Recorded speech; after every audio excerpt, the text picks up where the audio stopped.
I want to have just a casual, candid conversation with you about some of the mistakes as a beginner photographer that I made, in the hopes of actually sharing them, by me sharing them, that they'll be of some benefit and some use for you. Okay? Like, starting out in photography, you're gonna make so many mistakes, like ridiculous amount of mistakes, and you're probably going to beat yourself up constantly because of those mistakes. But the thing is, the mistakes are there to actually teach you something, and if you remember that and then learn from the lessons that it brings for you, then your whole photography journey will be really, really incredible, and you'll create some incredible magic for not only yourself but also your clients. But let me share with you my three biggest beginner photography mistakes that I actually made. So the first one is not networking. Not networking. I I am an introvert. I like the solitude of working by myself or just with my client. And I'm not one to go out there and, wasn't one to go out there and put myself out there in a big flashy type way. And so networking was really scary and really difficult for me to take on. But I needed to, because for my photography business to, one, actually have any clients, people needed to know about me. So I started to, started to go out and network. And then what I actually found was that by networking, I was actually building my confidence in, being able to talk and engage with somebody, which actually helped me when it came to communicating with my clients. And networking, like I said before, it will help you to build a base, a client base. And once people actually know you or get to know you, and what it is that you actually do, word spreads kind of really quickly about it. And when I was going to networking events, I had this goal. This one goal would be that I wouldn't be there to promote myself. My goal was to go in and just meet just one person in that networking event that I could sit and have a conversation with and find out about them, about who they are, about what they do, about their business, about their family, and things like that. So that took that immediate pressure off myself, feeling that I need to kind of perform in a way, but also because I was really genuinely interested in connecting with people. So not having to feel like I had to navigate the whole entire room, but just focus on one person, really took that fear of going out and networking with other people and in my community. And then mistake number two was making it hard for myself. Now, let me explain.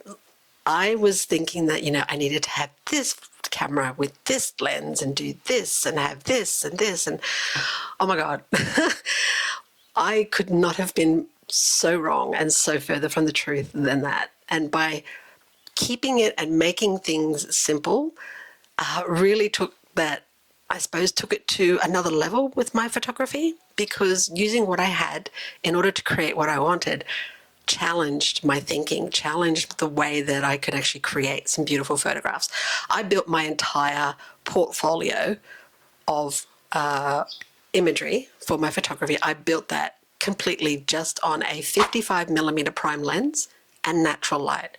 I didn't have any other lens. I had some other lenses, but I never used them. I didn't at the time have any lights, and I literally learned how to work light, master light in natural light. And I kept it very, very, very simple, with the focus just being on my client without adding anything extra around it or needing to add any props to it.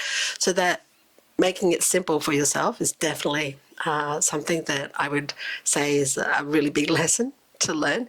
And that don't get hung up, like I said, on the need to have the gear or the accessories, because it's not about that. At the end of the day, your clients do not care what gear you're using, what lens you're using. All they care about is that you can capture beautiful imagery of moments in their time, of their lives, that they can then love and cherish and share with other family and other friends. And that's it. That's it. And so lesson number three would be learn to see what the masters saw. Let me explain. We are naturally creative people. We're natural creators. We love to go out there and, create beautiful photographs and imagery for other people, and a part of ourselves is in those photographs. So learning to see what the masters saw means that, go and spend some time in art galleries and in museums and really look at what the masters were actually doing. And I'm not talking just in photographs, I'm also talking about in paintings as well. Like, look at the lighting, look at the composition, look at the posing that they did when they were doing their painting or their work on their subject. I love visiting my local gallery. I love visiting the museum. I love spending time in there and just looking at the work and just really trying to break it down. Like, how did they get that light? Like, it's a painting. How could they put that light into the painting? Like, directionally, where was it coming from? The posing, what was so engaging about the posing that, made it so engaging? And how could I do that and make that for my clients? So learning from the masters was not only enjoyable to expand my creativity, but it was enjoyable to really test and challenge me on being able to, photograph imagery just like masters that do it in the paintings. And by studying them, I learned so much more about the craft of photography than actually, I suppose, anywhere else. And also in books. I love books. I love looking at photography books and really breaking down them and just, looking at them and saying, okay, where's that light coming from? What is in this image? What is this image saying and what is it not saying? And, how can I do something along those lines and create something just as gorgeous or just as beautiful, yeah? So in closing, I will say that this isn't about the stuff that you collect. This isn't about the camera or the lenses or the accessories that you collect. This is about creating your vision for your photography. And that's essentially what it all comes down to. So my advice is to take your camera, whatever you have, with whatever lenses that you have, and go out and practice and practice and practice and keep practicing, because that is the only way that you will actually become a better photographer, be able to develop your eye, and more importantly, create that vision that you want for your photography. Thanks for joining me. I'll see you in the next video.